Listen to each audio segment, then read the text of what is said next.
Now I'd like to invite Mr. David James to help to conduct the Q&A with Chaz. Mr. David James is the Marketing Director of Ducati Asia. David, please join us on stage. Thank you very much. Good evening, everyone. Good evening, Chaz. Thank you very much for coming this evening. I know you've had a busy weekend. I know you're on a flight back to Europe tonight, so we really appreciate you stopping by this evening.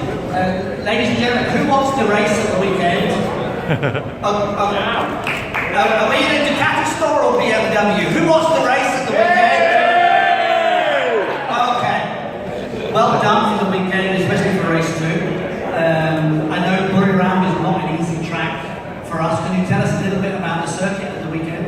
Yeah, it was obviously it's a tough race for many reasons. It's so hot up there, and it's just a demanding circuit. It's demanding for the riders, demanding for the bikes, and just generally very tough. But last year was our first race at Buriram, and I had a really difficult weekend.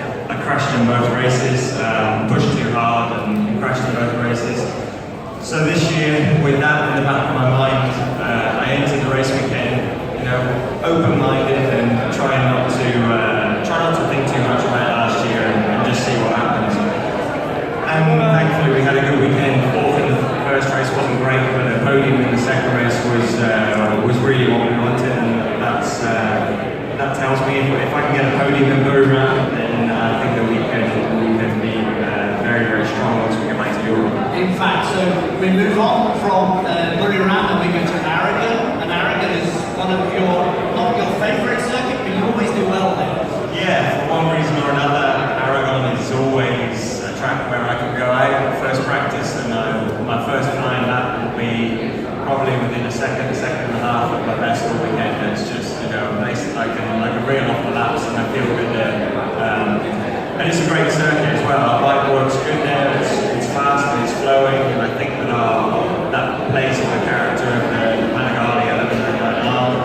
And especially the way that we've taken the setup now, I really think that we've got a few tricks up our sleeve which will hopefully show some of the boys in Aragon. Okay, good.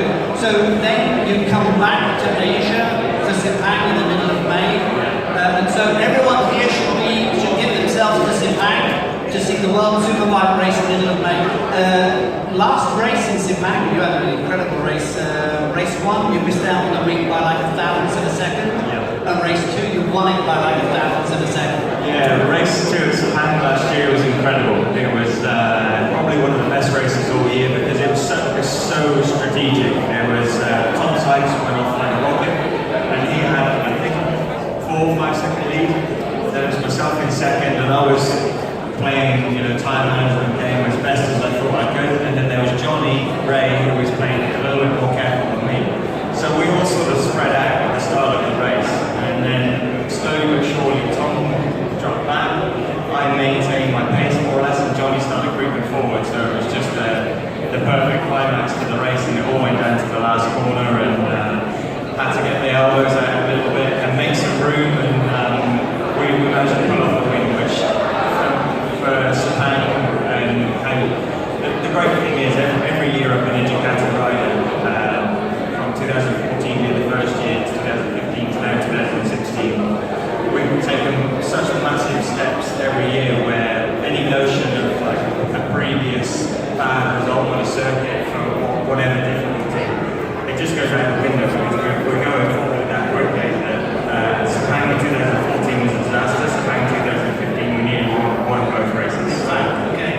So last week in the UK on the motorcycle news, we won probably the hardest comparison test in the world.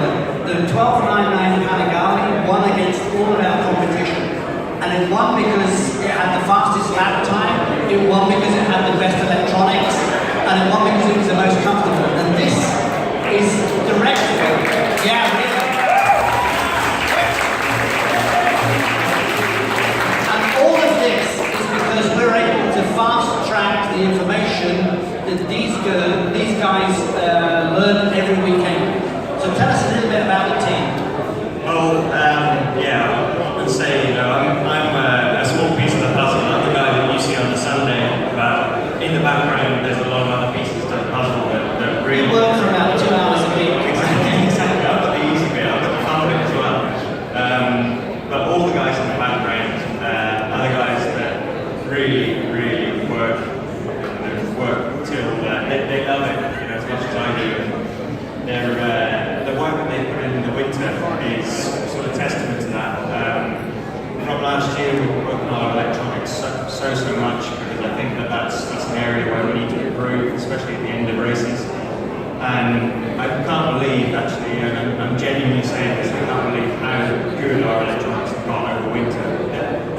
And I think it might even be a surprise to some of the engineers how well the whole package is working, because it's actually, there's certain things that we just thought were a character between cylinder, but later in the races, and you know, where you have to manage traction control with 2 cylinders rather than 4, and it's absolutely, I've had the best bike at the end of races in the last. You had some issues in race 1 at Buriram, but the team worked really hard on Saturday night, and the team, if you look at the pit garages, any of the races during the evening, I guarantee our lights are the last to turn off every night, because the team works really, really hard, and the whole factory works with the same passion as this team. Everyone works, everyone has a never give up attitude, they have a steely determination that is incredible. And this also comes down to our riders. The performance that you saw on Sunday is typical testament to the Ducati team.